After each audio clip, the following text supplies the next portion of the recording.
Hello, and welcome to ISI Insiders, the flagship podcast of Humble Swagger. Because when you're a flagship podcast, it's all about humble swagger, and let's face it, the world is giving us a lot of reasons to be humble nowadays. But here on ISI Insiders, we get a chance to go inside of ISI, that is the famed and now 50-year-old Information Sciences Institute, to meet some of these ISI insiders. These are folks from across the Institute who are doing a range of the crazy cool tech and science work that you hear about. I aim to better understand their what, their how, and their why. That is, why they're doing what they're doing, how they came to be doing it, and perhaps more importantly, why. With their ability to go anywhere else, do other things, why are they here, working on this right now? And why, dear listeners, might we care?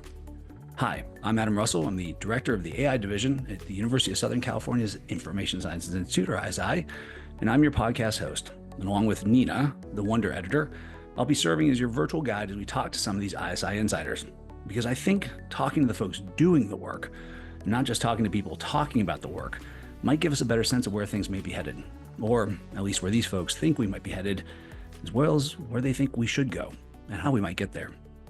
Today, we have a young up-and-comer here at ISI. We're very eager to explore his future here at ISI. I'm saying this slightly tongue-in-cheek, since my guest today is none other than the executive director, Dr. Craig Knoblock, who has been at ISI for how many years, Craig? 34 years. I had you confess that, not me. We're very excited actually to dig into this, because I think Craig's experience here at the Institute and his purview over both what he's done at the Institute, what the Institute itself has done, and the future of the Institute will be really, I think, very interesting. And don't worry, just because he's the executive director, we're not going to take it easy on him. We are still going to expect a joke at some point. This leads to our next question, Craig, which is I want you to go back in time and explain to your 12-year-old self what those words mean. What are you doing in the future? And would your 12-year-old self be surprised?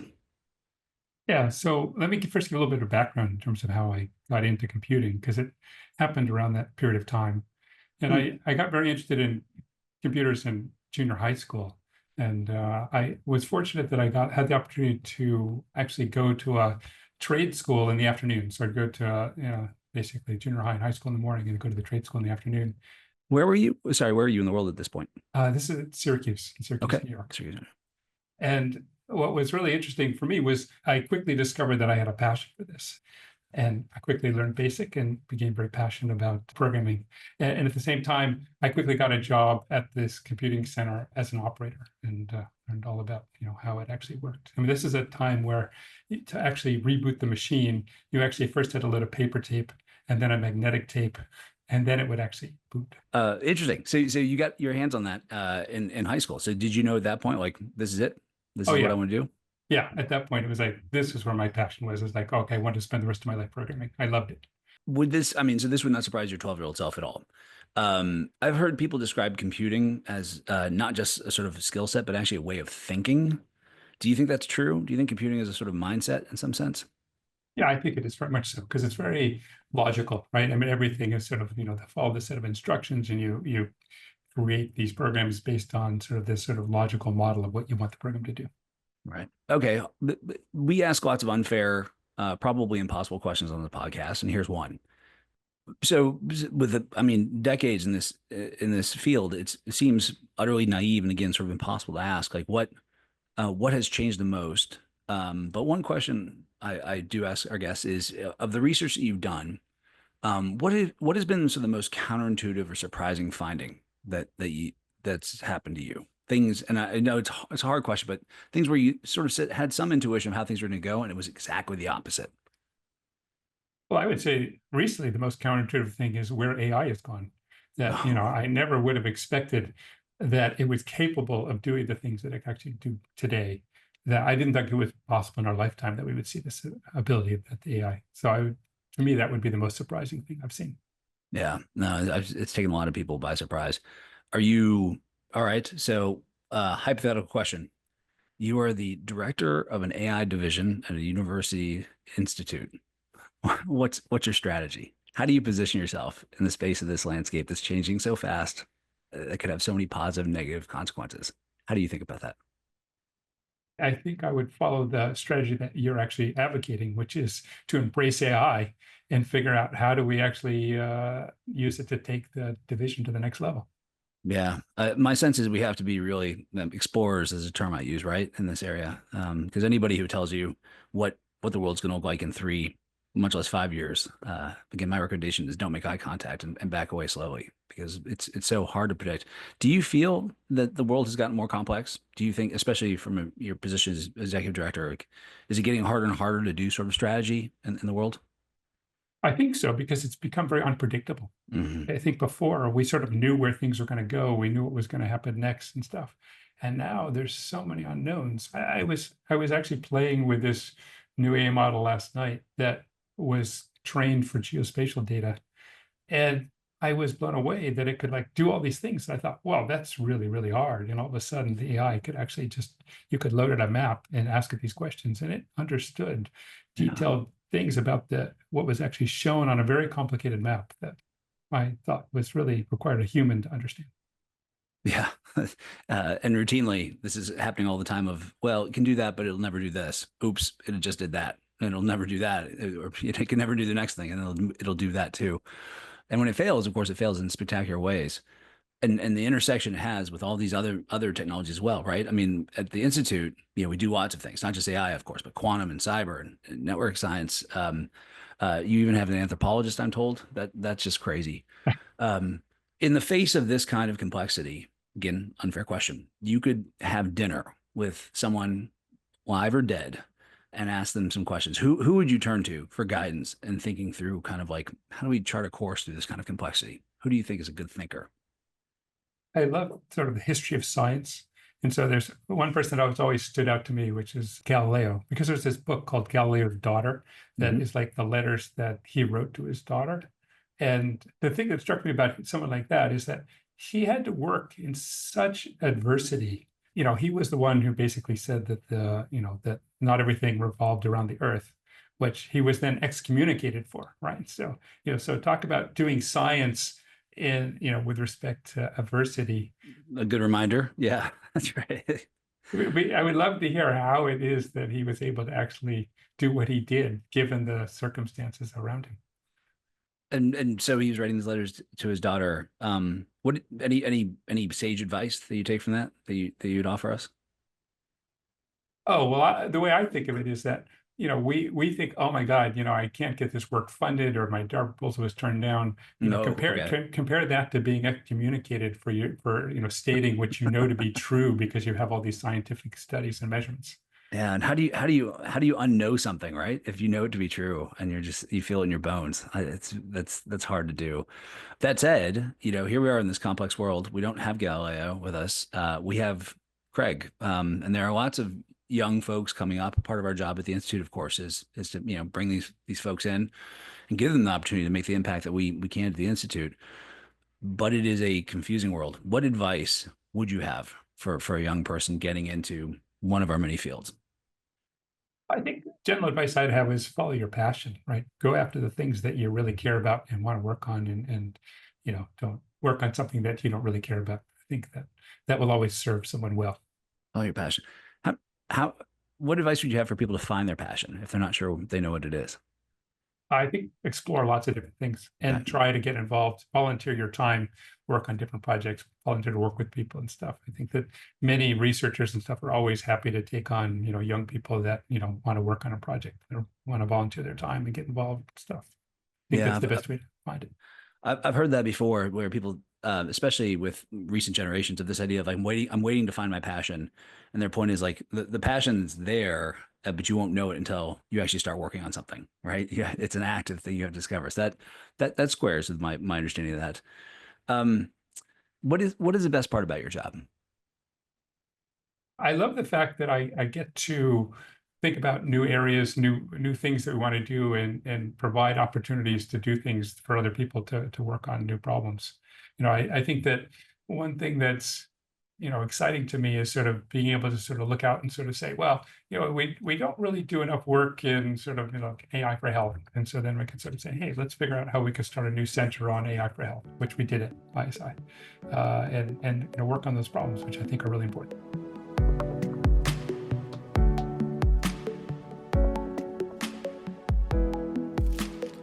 So if we're part of USC, the mascot being the Trojan, if we were not part of USC, what do you think would be the ISI mascot? Oh, great question. Sorry, again, we've got lots of these curveballs, but I'm curious. What do you think would summarize ISI as a mascot? I don't know, bulldog. Bulldog. Okay, explain. Oh, well, just I think unlike sort of the larger university, I think we have to be much more aggressive Mm, in terms of going after funding and finding sort of the problems in the world that people want to actually work on, and then building the team to work on them and solving the problems. So I think it creates more of a sense of being grounded and really focusing on the hard problems. yeah, I'll take the bulldog. Um, do you have a joke? Now, normally we ask for an AI joke, but I'm willing because you oversee so many different technical areas. I'm willing to open up the aperture. Do you have a joke? I do actually, and Oh, I actually have an AI joke. And I have to tell you that I cheated and I actually asked ChatGPT for the joke, and oh it was man. interesting. And then it gave me one that wasn't very good, and then I asked it for a different one, and I had to go through like I don't know 10 or 12 jokes before it finally said, "Well, I've used up all of my usage of ChatGPT for the day, so I have to give you the best I could get given the number that I jokes that I could ask it for." So I'm intrigued. All right. okay, so here it is. Why did AI become a motivational speaker? Why did AI become a motivational speaker? It spent years generating inspiring advice, only to realize it had been fine-tuned on fortune cookies. At the end, all right. I mean, B plus. I'm impressed. Yeah, that'll work. Well done, Craig. Oh, yeah, a solid effort there. Um, should I learn to code? Is there any point? Absolutely, it's fun. Well, okay. So I've been being fun. Will we need to code, or are these things going to take over? I think there'll be some level of coding that will be required, and I think level of understanding of how the code works will be really important. And so, I think there's like this basic coding that it clearly can do now. You don't need it. You don't need to do that.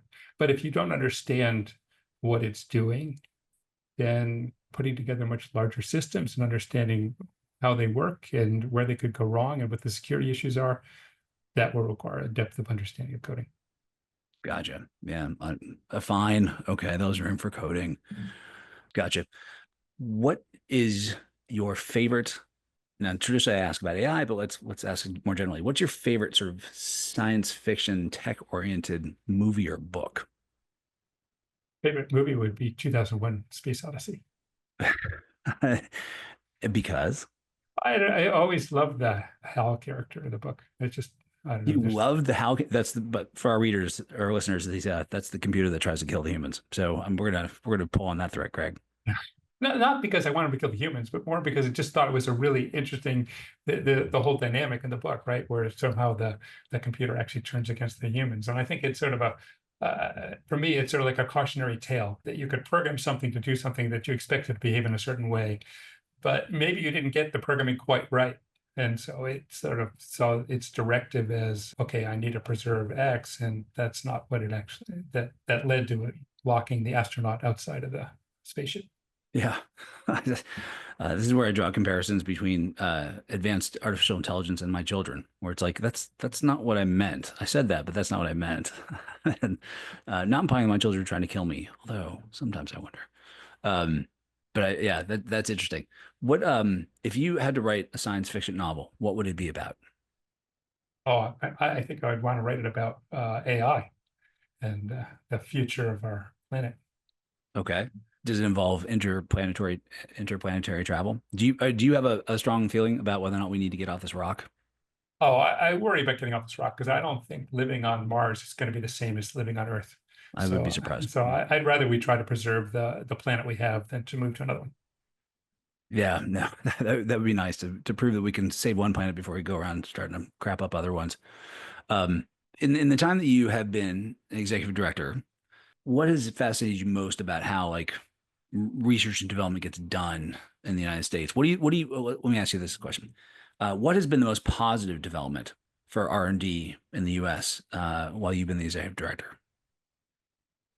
Oh, well, I think it was the investment of the federal government in research and universities. If you look at, the US has this incredibly strong research culture that has, spun up many companies, has been incredibly successful in terms of generating new technologies.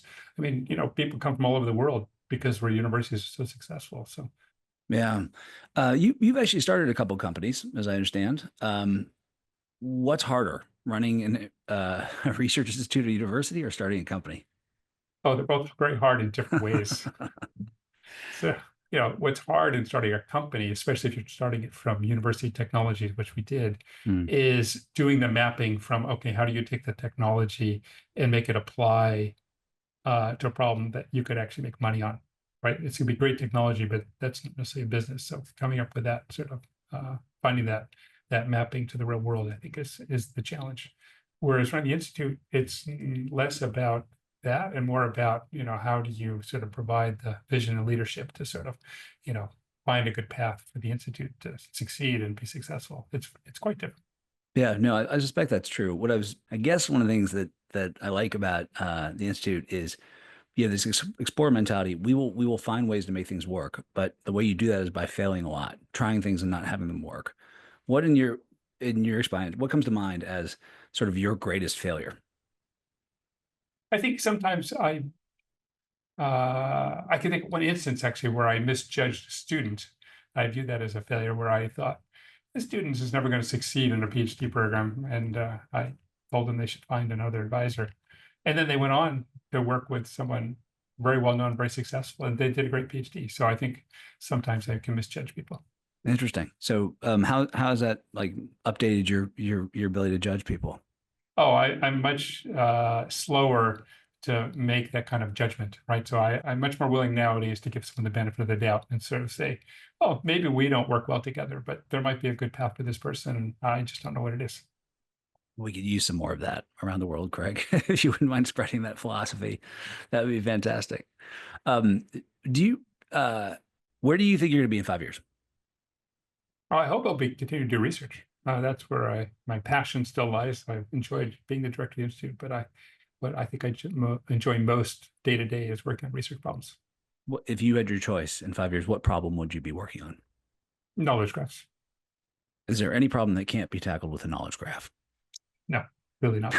I knew it. I love it. Yeah, exactly. I wanted to get you on record. I think my inclination is you're probably right.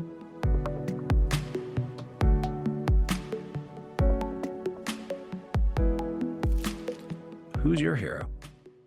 So I remember when I was in college, I went to the library and there was I think Minsky had a collection of articles, and one of them was by Tom Mitchell. But I read this paper and I just thought, this is incredible. I said, this is what I want to work on. This is what I want to do. And so, I actually then went to grad school. And then luckily, after I went to Carnegie Mellon, he then came to Carnegie Mellon. So No kidding. he was on my thesis committee. So he was a really great hero for me. And he lived up to the hero term, because oftentimes we find our heroes don't live up to that. But in this case, he was as good as you thought. Tom was great. He's super, super great person to have on your committee. He was always happy to talk about new ideas, give lots of good advice. I really enjoyed working with Tom. That is the unquantifiable part of here, is you run into the people who can really have a meaningful impact on us, right? That we carry forward with us. I am grateful for the fact that I have the opportunity to be at ISI, where there are many of those kinds of people who even now I know are making good dents on me. And that's made in no small way possible because of the institute that you put together, or at least help run anyway, Craig.